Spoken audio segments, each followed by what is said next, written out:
Hello, this is Toby. Long-time listeners will know that I occasionally pop up at the start of an episode to apologise for or explain the quality of audio of one of my guests. But for today's episode, I need to apologise for the quality of my own audio.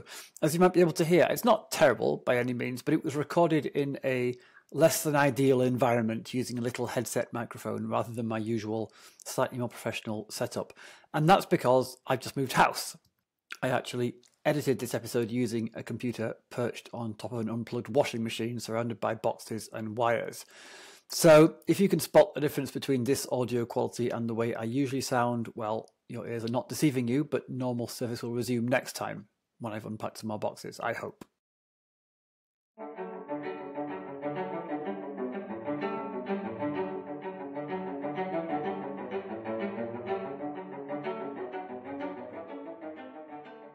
Hello, welcome to the Science for Policy podcast. My name's Toby, and today I'm joined by Dr. Glenn Fernandez. Dr. Fernandez is originally from the Philippines. He has a background in industrial engineering, and he now specialises, among other things, in disaster risk management. He's worked as an advisor to municipalities in the Philippines, and he's also won awards, in particular for his work in youth participation in preparing for and managing future disasters. He is currently based in Abu Dhabi, where he's an associate professor in the Faculty of Resilience of Rabdan Academy. So, Glenn, welcome to the podcast. Thank you very much, Toby, for inviting me to your podcast. Well, it's good to be talking to you, partly because although the audience for this podcast is global, we tend to spend quite a lot of time talking about scientific advice through a European lens or through an Anglo-American lens or whatever. But on the occasions when we have talked to guests with experience from other parts of the world, those have been some of our most interesting episodes. So with that in mind, you've worked a bit as an academic advising policymakers in the Philippines. Tell us a bit about that work, your work in general, and in particular, what mechanisms for informing policy exist in the areas in which you work. So my specialization is in disaster risk reduction or disaster risk management. I teach emergency management and business continuity management at Rabdan Academy. So how to prepare for emergencies, crises, and disasters.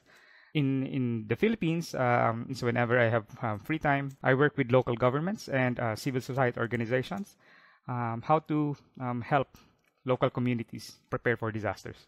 We all know that the Philippines, it's a very disaster-prone country. We have earthquakes, volcanic eruptions, especially typhoons, 20 typhoons a year.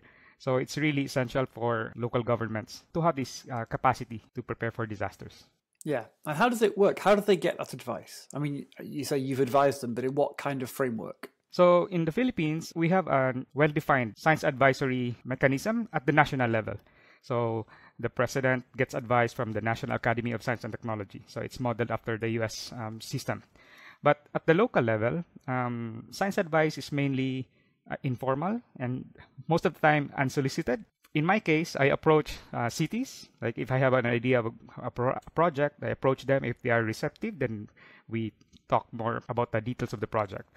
In the case of Makati, I've been working with them since 2009. So when I was still doing my master's at Kyoto University in disaster risk management, there was a big typhoon that hit Metro Manila. So immediately after the typhoon, I got sent back to the Philippines to do some research, how to compute the baseline for disaster resilience. So I visited, the affected cities in Metro Manila. There are 17 of them. So one by one, I talked to the planning officers and made them answer our survey questionnaire. From there, I was able to build my relationship with Makati. So up to now, I've already had 3 major projects with them. So one was the topic for my PhD dissertation, so comparing youth participation in urban disaster resilience versus in the rural area. And then my latest project with them, which started in 2018, disaster waste management. Okay, so it sounds like it's going well. Yeah, it's been smooth sailing so far. Mainly because, the people I've worked with in 2009, I'm still working with them up to now. So it's been almost 14 years. Yeah. So what you're describing sounds largely like research, so that these projects involve you asking the policymakers for information for your own work, which is great. How does that then connect with science advice, where the flow of knowledge is supposed to be in the other direction? Yes. So I got more knowledge and skills in disaster risk reduction. So whenever I'm in the Philippines, I visit them. So just to catch up, whenever I know of some funding opportunities, so I reach out to them. If they're interested, we can develop the proposal together, something like that. And I think it was interesting that you mentioned most science advice at a local level is unsolicited. You just go to them and say, hey, I think I can help you here. Yes, because if you formalize the science advice, it will go through a bidding process. So the government can just hire, anyone who will approach them. So it will be through a competitive bidding, and it's that process is quite lengthy, and maybe researchers don't have the time to go through the process and get accredited and things like that. For projects to push through, main science advice would be like at the individual capacity of the researcher. So it's pro bono, and there are no contractual agreements. So that's easy for both parties. Right. So with this competitive bidding process you mentioned, obviously we're familiar with how that works in government settings for procurement of all kinds of services. But it seems like a different thing. At least my first reaction is that I don't tend to think of science for policy work as being a kind of commercial enterprise that you would tender for. I mean, it's done by academics or boundary organizations. Well, except, of course, now I hear myself say that out loud, maybe the division between the two isn't so sharp, because, of course, governments use technical services, and then those can sometimes help shape policy on scientific topics. I don't know. Help me out. Are these the same things? There are local councils. In the Philippines, we have 150 cities, 1,500 municipalities. All of them are required to have their own local disaster risk reduction and management office, and there's the council, creates the policies. But in our current laws, there's no explicit mention of the council having a member from the academe. So I see. So I think there should be 2 members from civil society organizations. So that's where the scientists and researchers maybe can provide inputs. But it's not required that it should be a scientist. Mainly because in the Philippines, we have very, very few scientists, like less than 200 per million of the population. And according to UNESCO, a good number would be around 400. So half of the required number. Not all cities and municipalities have universities or colleges where they can, approach scientists. Okay, so it's a supply limitation as much as a demand limitation. That's interesting. And the councils you're describing, it sounds like they involve all kinds of stakeholders, right? So it's less the policymaker saying we have a knowledge gap and more saying we need to consult everyone before we can decide how to move forward. Yes, the government has this open governance approach that everything should be participatory. There should be a consultation process, especially for big projects, that would require major funding from the government. So some mechanisms are there. There should be like expert panels. There should be advisory committees. But the requirement that someone who is a scientist should be in those committees or working groups is not explicitly stated. So if there's someone available who has the competence, who has the expertise, then that's good. But otherwise, not required. Okay, makes sense. Interesting. And maybe you don't know the answer to this, in which case I'll probably just cut it from the recording, but let me ask you anyway in case you do. The most obvious recent example of when scientific advice, like science advice proper, was needed, of course, was COVID, right? For the pandemic a few years ago, when every country was suddenly desperately needed like academic advice. And in that situation, a committee of stakeholders is not a lot of use. What you need is a scientist to tell you right now, here's how the disease works, here's how we can stop it. Do you happen to know how that was handled in the Philippines when local authorities needed that kind of advice? In the case of the Philippines, that's quite funny, because the government has its own task force. And then there's another informal task force that's more popular than the government task force. So in 2 of the major universities, there are many scientists who form a group. And every day they produce updates. What's the number of people infected or what's the rate of infection. They do that also up to the province and city level. So the local governments can actually monitor what that informal group is publishing on a daily basis. They know if they will still impose the lockdown or be less strict. So in that case, at the local level, there's no organization for that. But at the national level, because they do it at the subnational level, the monitoring, then they also publish the information on the internet, so everyone can have access. Okay, yeah, so they publish data, but not, as it were, policy advice. So you've given a very useful outline of how things work in the Philippines at a national level and also at the local level where you've worked. I'd like to zoom in a bit more now on the local level, if we could. What specific issues do you give advice on? For example, for disaster waste management. So in the past, when there's a typhoon, large amounts of debris are generated, everything goes to the landfill. And sometimes, the landfills, they are already up to near the capacity. More and more cities are into climate change mitigation, climate change adaptation. So they also know that there's a need to recycle the disaster debris. So we see the example from Japan, after the 2011 earthquake and tsunami, 31 million tons of garbage was generated. But in Japan, they were able to recycle 80% of the debris. So that's very impressive. We won't be able to do it because we don't have the capacity, we don't have the equipment. But it's a good benchmark. In Makati, Makati is one of the model cities for disaster risk reduction. So they are really interested, how to improve systems, how to improve, how to meet targets, things like that. So they're very receptive to science advice. They've been hosting master's and PhD students studying disaster risk reduction. If anyone with a good plan will approach them, they are willing to do this kind of activities.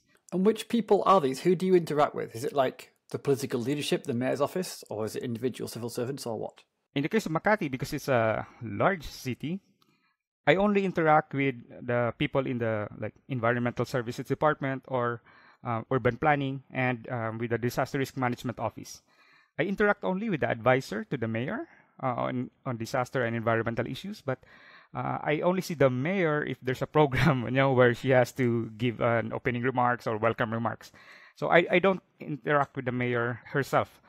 But for the municipalities I work with in the rural areas, before you can go to the lower departments, like to the disaster risk management office, you need to pass through the mayor. The mayor has to approve, your presence there in order for other officials to entertain you.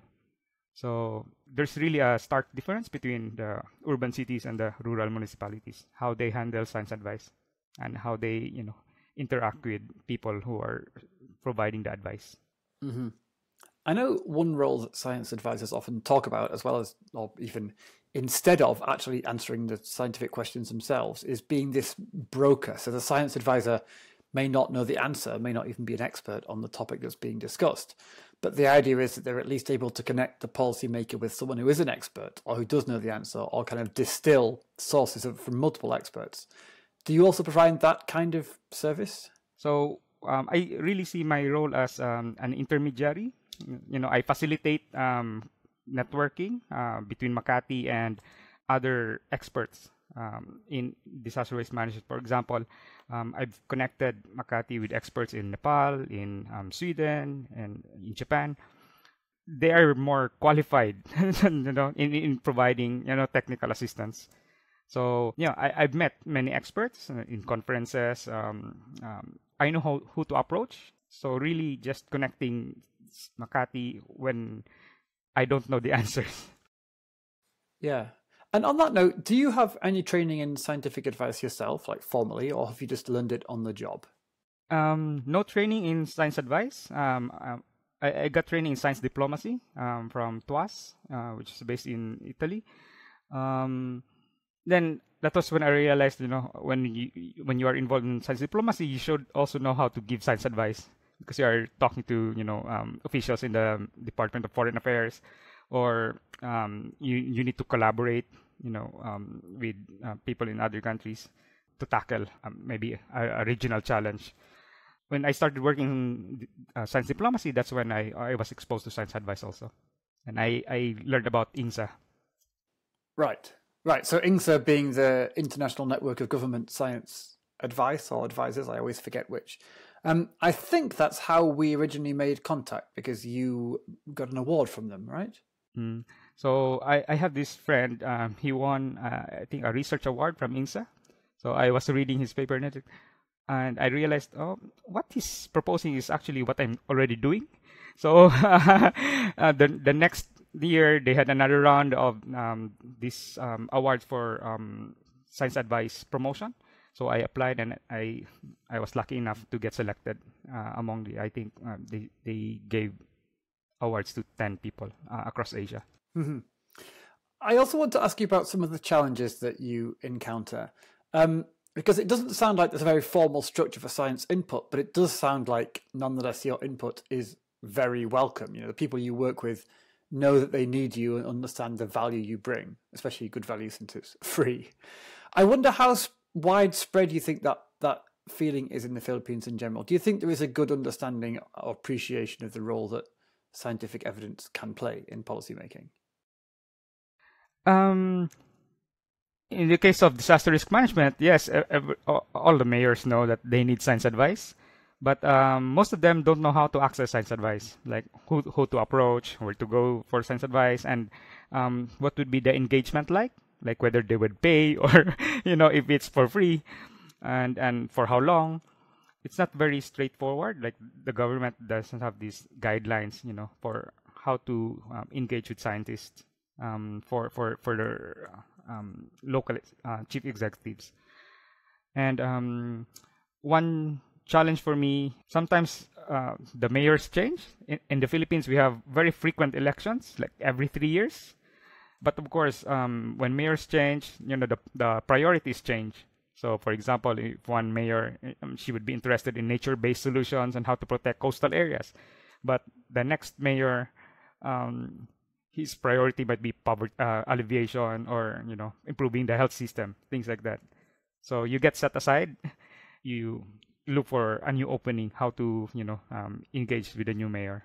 Yeah, and also it's frustrating, right? It must be frustrating when you invest your energy and time into building a relationship, then the people change and you have to start all over again. Mm-hmm.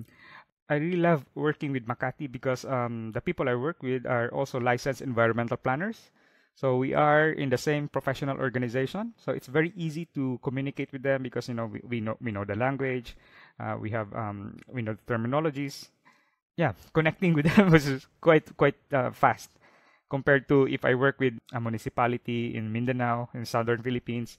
They don't have the resources, and sometimes some of the officials there are coterminous with the mayor.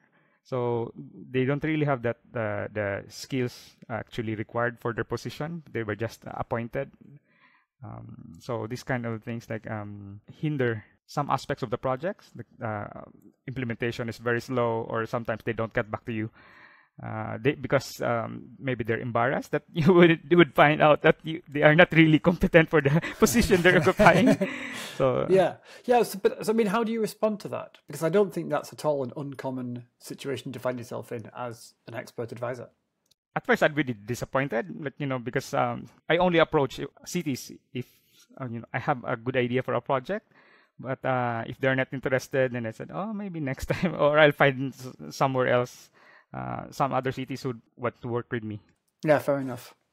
Have you become involved in any political debates or controversies? I mean, for one thing, if you're giving advice on how to respond to disasters, I guess those are very hot topics which people have opinions on and which can be politically divisive.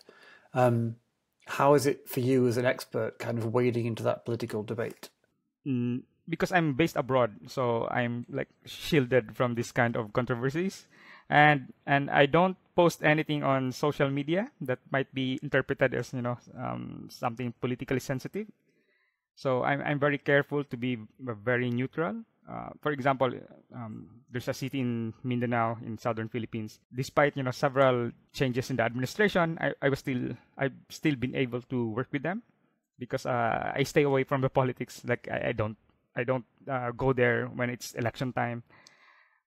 They know that I don't take sides. They realized maybe that I'm just there to really help with how they handle disasters.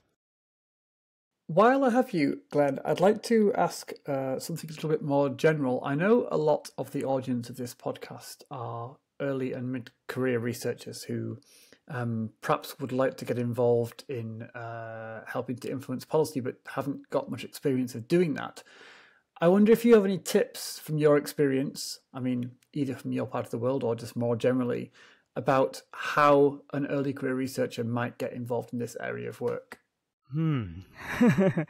I was just very fortunate that my advisor in Kyoto University, he was doing this kind of projects, really helping local governments. So I think for early career researchers, maybe find opportunities where you can initiate some projects with cities or municipalities. Maybe start small, and if they see that it can make a difference, they would be very interested to have you again, maybe consult with you in another project related to disasters. Yeah, sometimes it's a matter of luck that if there's an opportunity and then you perform well in that project, then they will remember, and sometimes they would recommend you to others. Excellent, thank you. That's a good piece of advice to finish with. It only remains for me to say thank you very much, Dr. Glenn Fernandez, for taking the time out of your busy schedule to talk to me. Thank you very much, Toby. I really enjoyed talking to you.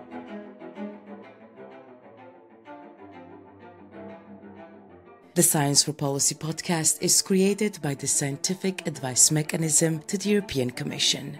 It's produced and presented by Toby Wardman, with additional editing by Nina Skorczak.